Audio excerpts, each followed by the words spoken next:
যখন বড় ধোয়া বেরোবে তখন এসো। ওই যে শিয়ালের গল্প। হাত দিয়ে ভাঙা যায়, হাত দিয়ে ভাঙা যায়, কি দরকার, গাছ হচ্ছে গাছ দিয়েই ভাঙবো।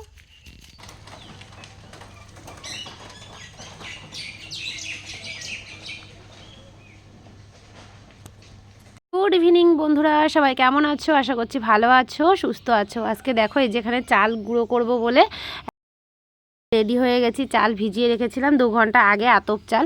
আর যেহেতু ঢেকিতে যাব না চাল কুড়তে, সেই জন্য এই যে এখানে মিক্সিতেই কিন্তু চালগুলো গুঁড়ো করে নিচ্ছি। আর আজকে বানাবো ছাঁচ পিঠে।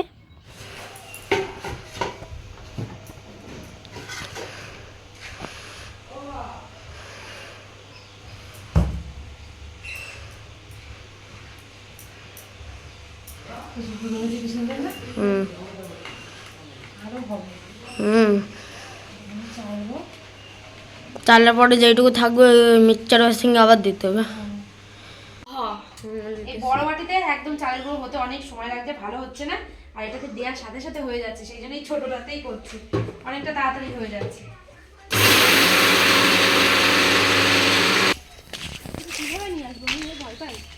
আর টানও বেড়ে যাবে। প্লাস্টিক তল একটু টান দাও। একটু অনেক ভয় লাগবে, 2-3টে সাপ আছে আর কিছু নেই।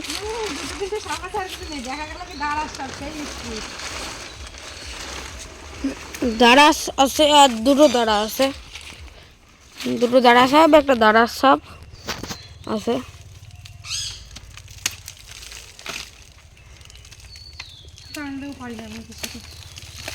পানিপুর মেলায় কবে গেলাম? কালকে, পরশুদিন কে গেছে? ওসব সাপ দেখলাম, মনে আছে?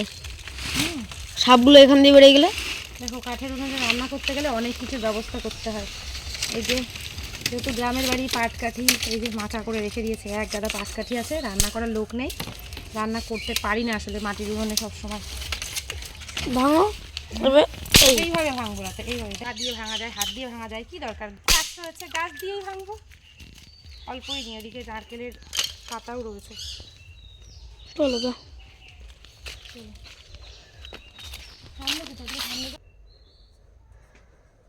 তো দেখো রান্নাঘরে চলে এসেছি, সমস্ত কিছু রেডি করে নিয়ে কাঠের উনুনে করব পিঠে।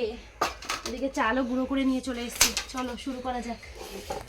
দেখো ছেলেকে দিয়ে যে দুধটা নিয়ে আসলাম, এই দেখো গরুর দুধ এখানে আছে, গাঢ় দুধ 2 কেজি দুধ নিয়েছি। এই যে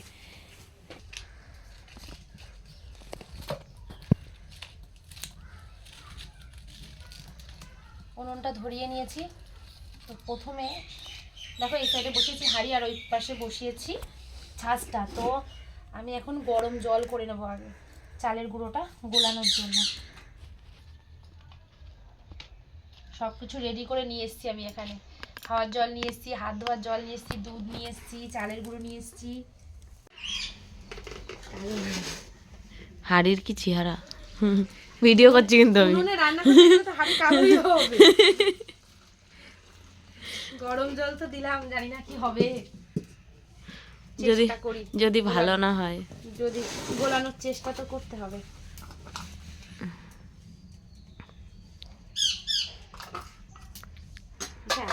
ভালো কাজ, এরকম গরমের মধ্যে হাত ঢুকিয়ে দিতে হবে। হ্যাঁ দাও, হেবি সুন্দর হবে। হ্যাঁ এত ঠান্ডা তো, গরমের পর পুরো ছাল উঠে যাক, তারপর ঠান্ডায় বুঝবা কেমন মজা। আমার গলা বসে কি অবস্থা। যেহেতু একটু সকাল সকাল আসলাম, কেন মানে সন্ধ্যার আগে এসছি, অন্ধকার হয়ে যাবে এই জায়গাটা নাইলে। যেহেতু লাইটের কোনো ব্যবস্থা, লাইট নেই এখানে, রান্নাঘরে তো কোনো কাজ করি না আমি। রান্নাঘরেতে ধোঁয়া বেরোচ্ছে না, যখন রান্নাঘরে ধোঁয়া বেরোবে তখন চলে এসো খাওয়ার জন্য। না না বড় ধোঁয়া যখন, হ্যাঁ যখন বড় ধোঁয়া বেরোবে তখন এসো। ওই যে শিয়ালের গল্প, বড় ধোঁয়া যখন বেরোবে।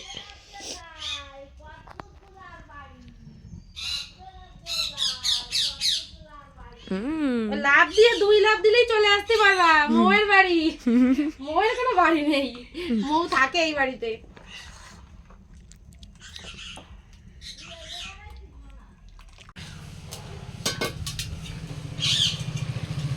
তো দেখো এখন এই যে দুধটা দিয়ে দিচ্ছি, দুধ জাল দিয়ে নেবো আগে। দুধের কালার এখান দিয়ে মনে হচ্ছে চা না কফি, সরি কফি। হ্যাঁ কফির কালার মনে হচ্ছে ক্যামেরা। কি বলি, সাদা দুধ পুরো। ছড়িয়ে নিয়ে কাছে নিয়ে তাহলে ভালো বোঝা যাবে। ঠিক আছে। হ্যাঁ লাইট কম না ওই জন্য। হ্যাঁ তো তুমি ওইটা দুধ দেবে না? ওইটার মধ্যে ওই গোলানোর ওটার মধ্যে দুধ দেয় তো, নারকলও তো মনে হয় দেয়। না যায় না, যায় না।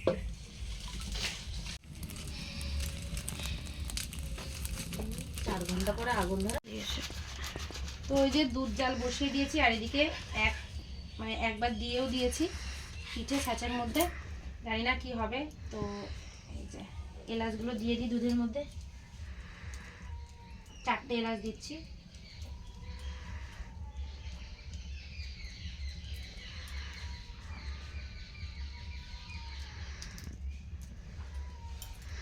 চারটে ভাঙতে একবার নামিয়েছি, তো নামানোর পরে বৌমাকে দিয়েছি আর ছেলেকে একটু দিয়েছি খেতে। তো প্রথমবার তো তেমন একটা হয়নি, সেই জন্য তোমাদের সাথে আর শেয়ার করিনি। তো এই যে দ্বিতীয়বার দেবো, জানি না কেমন হবে।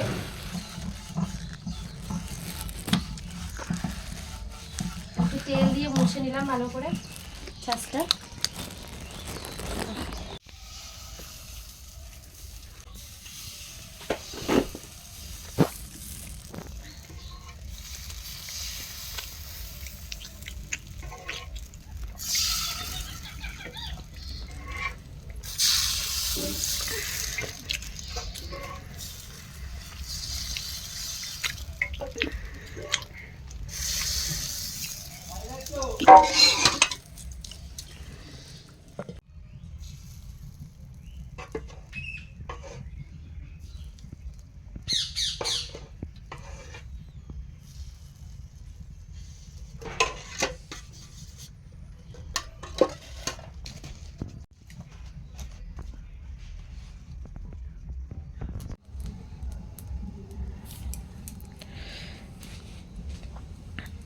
দেখো প্রায় সন্ধে হতে যায়, আর এখন আমার পিঠে বানানো শেষ হয়নি। ওদিকে দুধ বসিয়েছিলাম, জালটা খুব কম দিচ্ছি, মানে দুধের ওদিকটায় তেমনভাবে জাল যাচ্ছে না, কারণ দুধটা জাল হয়ে গেছে আমার।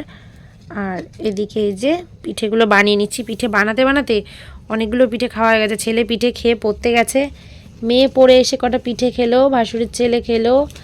তো এই হচ্ছে ব্যাপার, সেরকম ভালো পারি না পিঠে বানাতে, তবে চেষ্টা করছি। বছরের একটা দিন তো পিঠে বানাতেই হয় না, সেই জন্য। দেখো আমি বানালাম, এখন মামি এসছে, পাশের বাড়ির দিদি একবার ট্রাই করলো, আর এই যে এখন মামি এসছে, দেখা যাক কেমন হয়।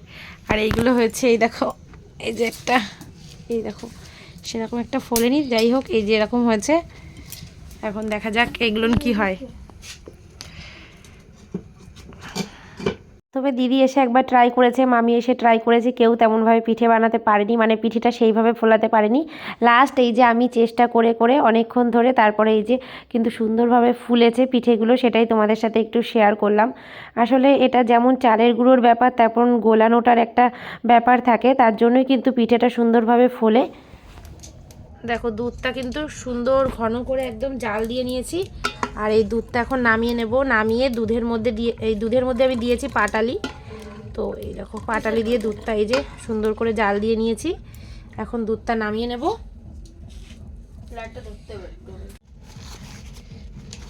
এই দেখো পাটালি, এই যে করে এই যে পিঠেগুলো আমি ভিজিয়ে দেব। দুধটা তো ভালো করে জাল দিয়ে নিয়েছি, যেমন পেরেছি বন্ধুরা তেমনই করেছি, চেষ্টা করেছি আর কি বানানোর। ছেলে পেলে খাবে, মন রক্ষা করার জন্য যেরকম পেরেছি সেরকমই তৈরি করলাম। সবগুলো দিয়ে দাও না।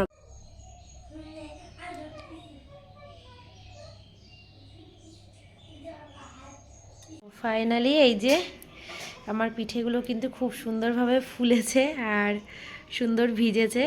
তো যাই হোক, আজকের মতো এই পর্যন্ত। এই দেখো খুব সুন্দরই ফুলেছে। পরের দিন সকালবেলা তোমাদের সাথে একটুখানি শেয়ার করলাম।